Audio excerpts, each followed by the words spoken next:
Assalamualaikum warahmatullahi wabarakatuh. Apa kabar semuanya rekan-rekanku? Semoga semua dalam keadaan sehat. Alhamdulillah kita ucapkan atas nikmat yang masih dapat kita nikmati. Dan tentunya sholawat bertanggalkan salam tak lupa kita berikan kepada Nabi Muhammad SAW dengan ucapan Allahumma sholli ala Sayyidina Muhammad wa ala ali Sayyidina Muhammad. Perkenalkan, saya Sawaludin Nasibuan.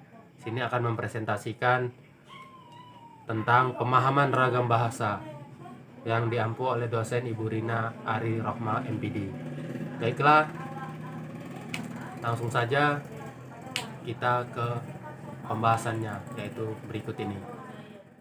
Ragam bahasa adalah bentuk bahasa yang bervariasi menurut konteks pemakaian, yaitu topik yang dibicarakan, hubungan antar pembicara, medium pembicaraan. Ragam bahasa tidak berfungsi sebagai atribut tetap seorang pembicara. Bahasawan yang kompeten biasanya menguasai berbagai jenis ragam bahasa, mampu menyesuaikan ragam yang dipakai dengan situasi dan tujuan berbahasa. Jadi maksud ragam bahasa ini adalah jenis cara kita berbahasa, cara kita berbicara. Tentunya di setiap daerah, di setiap tempat kita memiliki ragam bahasa yang berbeda. Baiklah, lanjut kita ke contoh. Ada 3 macam bahasa atau ada 3 macam ragam bahasa berdasarkan cara pandang penutur. Yang pertama ada ragam dialek, bahasa ciri khas suatu daerah. Ya, ini ragam dialek ini adalah bahasa ciri khas suatu daerah. Contohnya, jangan contohnya dulu ya, itu ciri khas suatu daerah. Jadi di setiap daerah itu memiliki ciri khas bahasa tersendiri. Contohnya di Sumatera Utara dan Jawa Tengah misalnya. Daerah Jawa dan Sumatera itu adalah sama-sama berasal dari Indonesia, tapi memiliki ciri khas atau bahasa daerah tersendiri.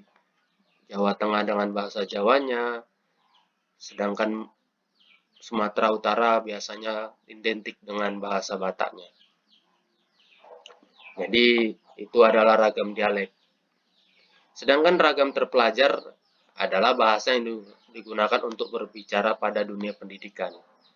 Contohnya berkomunikasi dengan seorang dosen, kita memiliki bahasa yang sopan, terarah, dan tentu gampang dipahami. Apa contohnya? Contoh ragam bahasa terpelajar itu adalah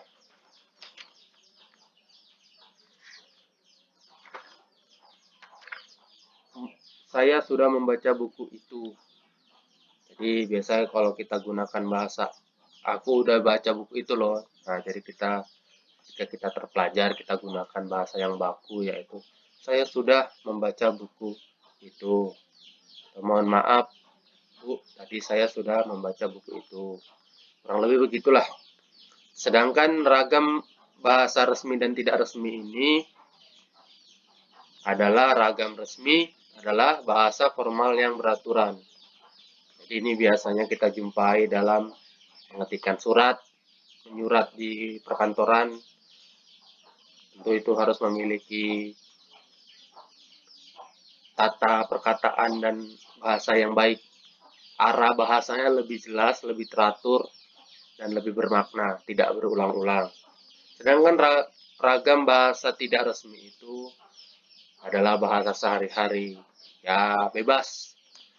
Kadang berulang-ulang. Contohnya contohnya yang biasa menggunakan saya, kita pakai bahasa aku tadi udah makan loh. Nah, menggunakan bahasa sehari-hari itu adalah ragam bahasa yang tidak resmi. Kesimpulannya, bahasa Indonesia mengajarkan masyarakat Indonesia untuk menggunakan bahasa Indonesia yang baik dan benar. Gak ada itu bahasa Indonesia mengajarkan yang tidak baik dan benar. Tentu menggunakan bahasa yang baik dan benar ya. Dan sebaiknya kita memperhatikan dalam penulisan harus sesuai dengan EYD karena penggunaan ejaan ini adalah resmi dalam sebuah ragam tulisan. Ya, karena bahasa Indonesia merupakan bahasa yang nasional, yang artinya bahasa tersebut merupakan bahasa pengantar sehari-hari yang memudahkan kita untuk berkomunikasi. Baiklah, terima kasih. Itu saja yang bisa saya sampaikan tentang ragam bahasa. Masih banyak ragam bahasa lainnya, penjelasan lainnya. Kurang dan lebihnya saya mohon maaf. Apabila ada pertanyaan silakan ditanyakan. Silakan ditanyakan kepada saya, akan saya jawab satu persatu. Akhir kata, saya ucapkan terima kasih. Assalamualaikum warahmatullahi wabarakatuh.